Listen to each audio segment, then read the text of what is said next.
Welcome to Chillin' 101. We hope this video helps. You start now, power the Realme 6 off and remove the SIM tray so you don't bend pins. Once done, loosen the tri-point screws at the bottom. You're opening the back. Use a thin pry pick to lift the rear cover gently, slow and steady so the clips don't snap. Make sure to note the screw sizes as you remove them. That keeps reassembly simple.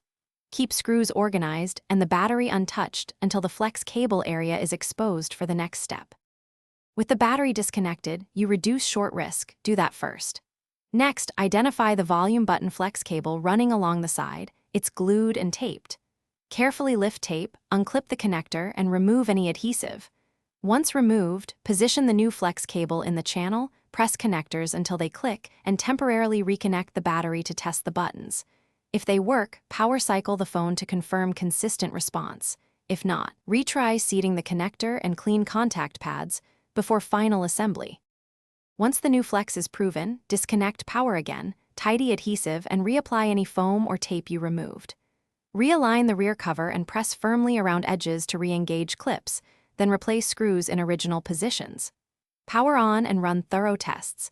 Adjust volume and settings, play media, and make a test call to confirm consistent response. If the buttons still misbehave, double-check connector seating, flex orientation, and